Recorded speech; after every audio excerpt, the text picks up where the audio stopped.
We often talk about what to do to get healthy, the right foods, the best exercises, those lifestyle habits that'll move the needle more quickly.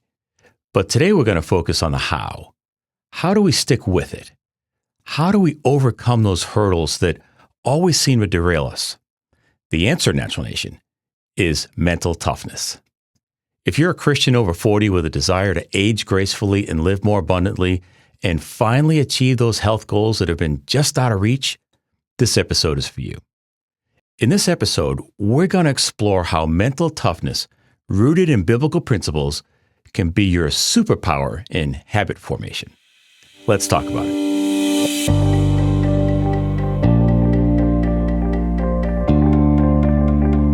Welcome to the Christian Healthy Lifestyle Podcast, where I help people cut through the noise and embrace a natural health lifestyle the way God intended so they can age gracefully and live more abundantly.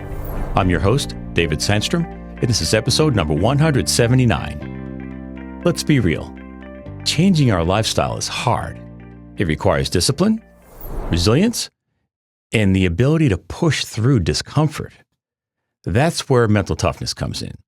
It's that inner strength, that mental discipline that allows us to exercise our God-given agency or our free will to choose the right thoughts and actions, especially when we don't feel like it.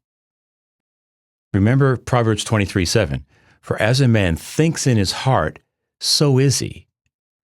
Our thoughts shape our actions, and when it comes to our health, that's crucial. Mental toughness helps us cultivate the thoughts that lead to consistent, healthy habits. Building healthy habits is a marathon, not a sprint. We're going to need perseverance. Hebrews 12:1 tells us, "Run with perseverance the race that is set before us." Mental toughness equips us with the perseverance to keep going even when we don't see immediate results. Another way to get some wind in our sails with healthy lifestyle changes is to be surrounded by like-minded people. It's a lot easier to implement new healthy lifestyle habits when we're surrounded by a group of encouraging people. That's why I'm starting the Christian Healthy Lifestyle community. Inside the community, you'll be surrounded by people on the same journey, pursuing the abundant life through vitality in spirit, mind, and body. The launch date is getting closer, so I encourage you to get on the wait list today. And as an added bonus, after you register for the wait list, you'll get immediate access to my Opt Out of the Medical Matrix mini course. Inside that course, I've included my top 10 free healthy lifestyle tips. By watching this course, you'll get a taste of the type of content that'll be inside the membership. Go to my website, chlpodcast.com/membership, fill out the form, and I'll be in touch with updates on the launch and your next steps. Do it right now while it's top of mind. Pause this episode, get signed up. I promise I'll be here waiting for you when you get back. We all know what we should do: eat better, exercise, get enough sleep, but knowing and doing are two different things. Why is it so hard to bridge the gap? A lot of it comes down to subconscious brain activity. Our brains take repetitive habits and move them to a part of the brain that operates at a subconscious level. A number of years ago, we moved across town. We sold one house and moved to another one across town. And a couple months after we moved, I was coming home from work one night late. I was tired, and my car was more or less driving on autopilot. I pulled into the driveway of my old house, got out, put the key in the front door, and it didn't work. And that's when I realized I don't own this house anymore. I don't live here. My brain drove home on autopilot. So I got out of the driveway real fast. I don't think anybody saw me, but it would have been really embarrassing if they saw me trying to walk in the front door. That's what makes old habit patterns so difficult to change. They happen pretty much on autopilot, and our habit patterns tend to follow the path of least resistance. Changing habits requires us to push through the resistance. That's where mental toughness comes in. It's not about being a superhero. It's about developing the mental discipline to consistently choose the healthy path, even when our brains are screaming for the old way. Mental toughness in this context is about directing our thoughts, choosing to focus on our goals, our why, and the positive outcomes of healthy habits. It's about persisting through challenges, viewing setbacks as temporary, and learning from them rather than giving up. It's about exercising our God-given agency, using our free will to make choices that align with our values and our goals. The Bible provides a powerful framework for developing this kind of mental resilience. Our minds need renewing. Romans 12:2 tells us, "Do not be conformed anymore to the pattern of this world, but be transformed by the renewing of your mind." Now, Romans 12:2 isn't just a nice verse, it's a call to action. We actively renew our minds by replacing negative thought patterns with God's truth. That is crucial for mental toughness. How do we set our minds on truth? Well, Philippians 4:8 gives us a mental checklist. Finally, brethren, whatever is true, whatever is honorable, whatever is right, whatever is pure, whatever is lovely, whatever is of good repute, if there is any excellence and anything worthy of praise, dwell on these things. So God's giving us a blueprint for healthy thinking. And remember, Natural Nation, God wants what's best for us. When God tells us to do something, it's for our benefit. Focusing on truths like these builds a strong mental foundation and sets us up to exercise agency or our free will and turn our mental toughness switches on. We need to take every thought captive, 2 Corinthians 10:5. We are destroying speculations and every lofty thing raised up against the knowledge of God, and we are taking every thought captive to the obedience of Christ. 2 Corinthians 10:5 is a battle cry. We have the power to control our thoughts, and God wants us to exercise it. We don't have to be slaves to every impulse or craving. This is the heart of mental toughness. We're the ones in charge. We should be leaning on God's strength. We're not meant to do this alone. Philippians 4:13 says, "I can do all things through Christ who strengthens me."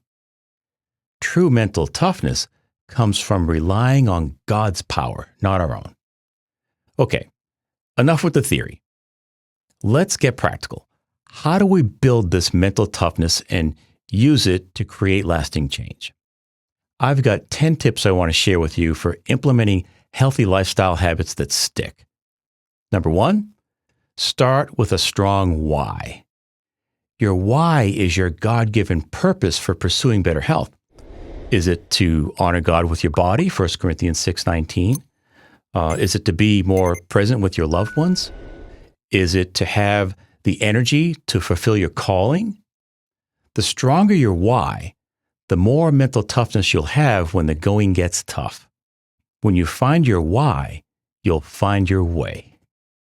Number 2, focus on process goals instead of just outcome goals. Instead of just focusing on the outcome, I want to lose 40 pounds. Focus on the process. I want to exercise for 30 minutes, 5 days a week. Mental toughness comes in consistently doing the small things, even when we don't feel like it. A lot of people are tempted to ask, how long does it take to create a new habit? Well, a better question to ask would be, how many times does it take to create a new habit? It's repetition that is by far more valuable in developing new habit patterns than simply the passage of time. When it comes to setting goals, we should set SMART goals, SMART. This acronym is very helpful. Goals should be specific, measurable, achievable, relevant, and time-bound. SMART goals. Mental toughness helps you define these goals clearly and commit to them. Number 3, break it down into tiny habits. Don't try to overhaul your entire lifestyle overnight.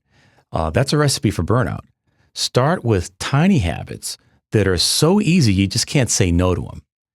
Here's an important point. If you haven't worked out in years, don't try to start with a 30-minute workout or a 1-hour workout worse yet. You've got to start small. Here's the best way to start a new habit. Let's say you want to develop the habit of journaling.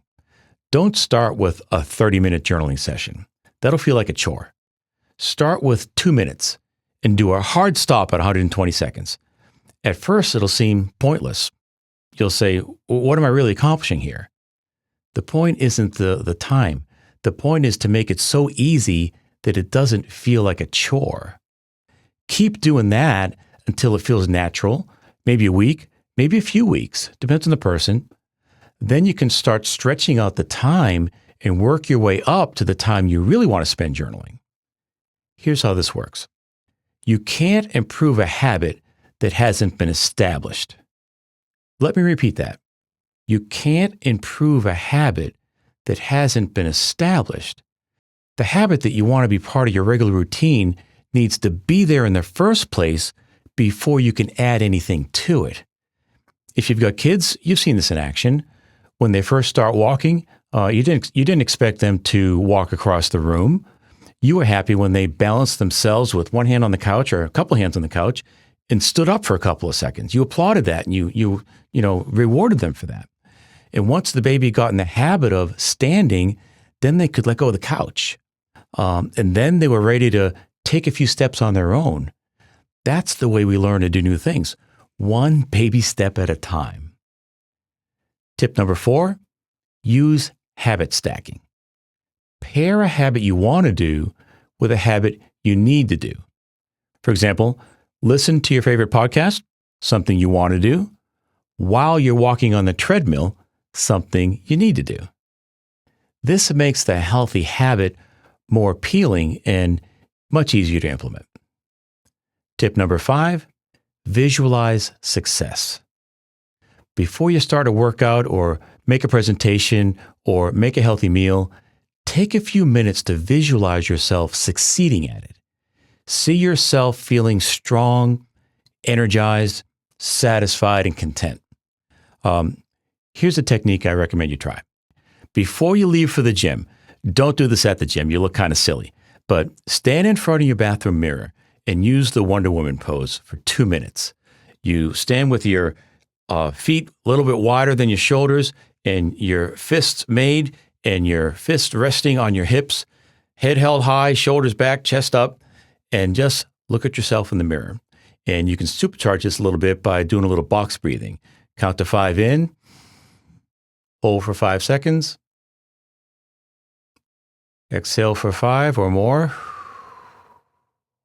through the mouth, and make sure your exhale is longer than your inhale, and then start it all over again.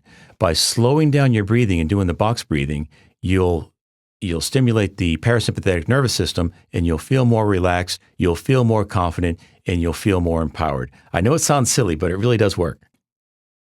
This kind of mental rehearsal strengthens our confidence, strengthens our resolve.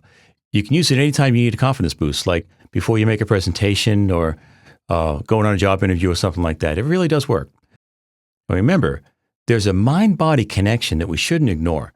Our minds can affect our posture, and our posture can affect our minds.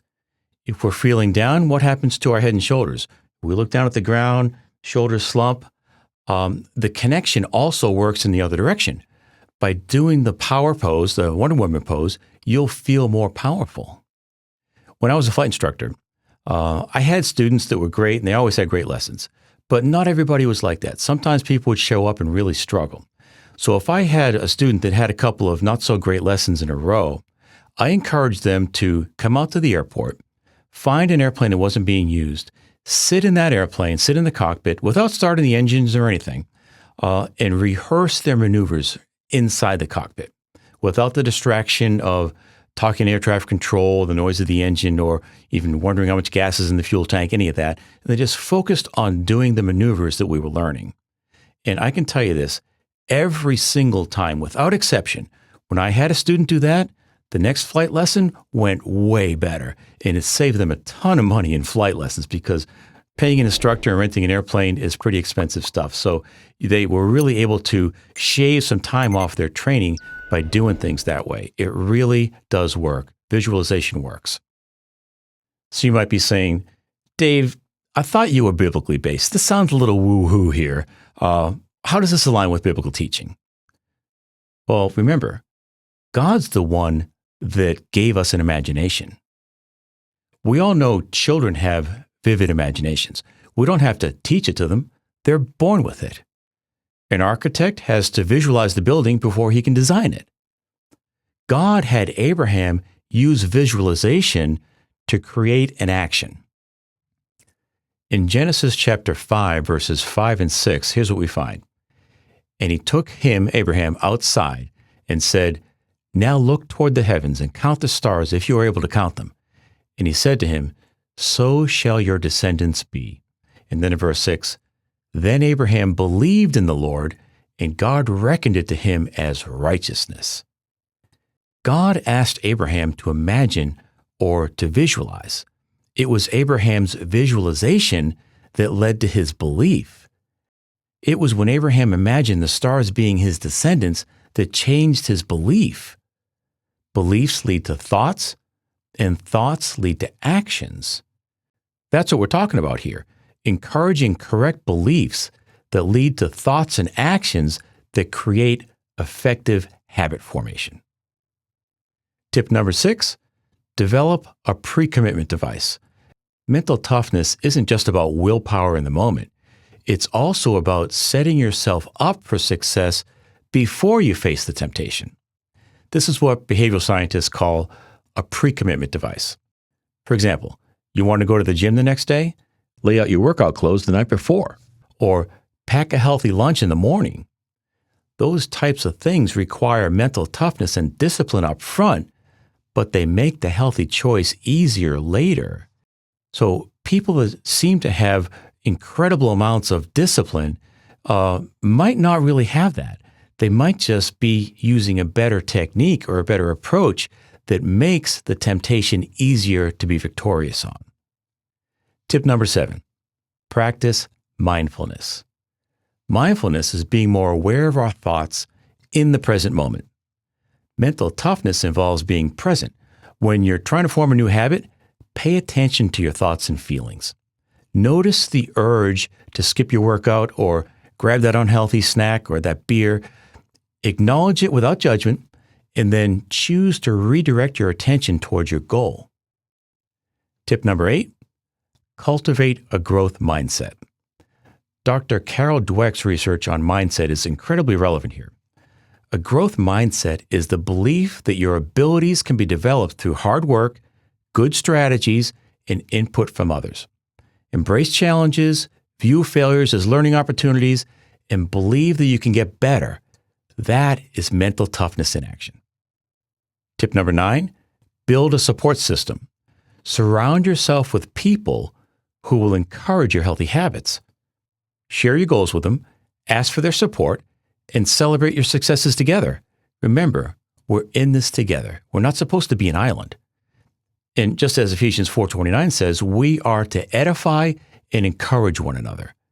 Give yourself some grace. Remember that setbacks are a normal part of the process. Don't let a slip-up derail you. You know, it was common when I had my health coaching practice, I'd give somebody an eating plan and we'd schedule another appointment 2 weeks later. I'd come back and say, "How'd you do?" And it's like, it was the holidays. I went to a holiday party and I had a few cookies and some cake and some champagne. So I got completely off my eating plan. I just gave up. That's the wrong approach. No one's perfect. We're all going to slip up once in a while, but that's just a setback. That doesn't mean we are a failure. I mean, we might have failed at that moment, but that doesn't mean we are a failure and we should totally give up. We just view it as a setback, see what we can learn from it, and get back on track as quickly as possible. Tip number 10, mental toughness is a lifelong journey. Natural Nation, building mental toughness is not a one-time fix. It's a lifelong journey. But as you cultivate this inner strength, rooted in God's Word and His power, you'll find that you're not only achieving your health goals, but you're also growing in your faith, your character, and your ability to live the abundant life that Jesus promises in John 10:10. By embracing a Christian healthy lifestyle, we experience peace in the storm, more spiritual strength, more mental emotional fortitude, and better physical vitality. But putting things into practice can be easier said than done. Old habits don't go down without a fight. That's what we've been talking about here. One of the best ways we can fight back is to be surrounded by like-minded people on the same journey with us. That's why I'm starting the Christian Healthy Lifestyle community. Members are going to be able to interact with one another on a social type platform where we can post wins, encourage one another, be supported, and have positive accountability. We're going to have fun health building challenges, monthly live Q&As, a private newsletter, and a whole lot more. And don't forget, to sweeten the pot even further, after you register for the waitlist, you'll get immediate access to my Opt-Out of the Medical Matrix mini course. Inside that course, I've included my top 10 free healthy lifestyle tips, and by watching the course, you'll get a taste of the type of content that'll be inside the membership. The launch date is getting closer, so I encourage you to get on the waitlist now. It won't cost you anything, but you'll be eligible to join as a founding member with the lowest price that'll ever be offered for the membership. Go to my website, chlpodcast.com/membership, sign up today, and I'll be in touch with more details. I hope this episode has equipped you with practical tools to train your brain for health. Remember, you have the power within you. You can do all things through Christ who gives us strength.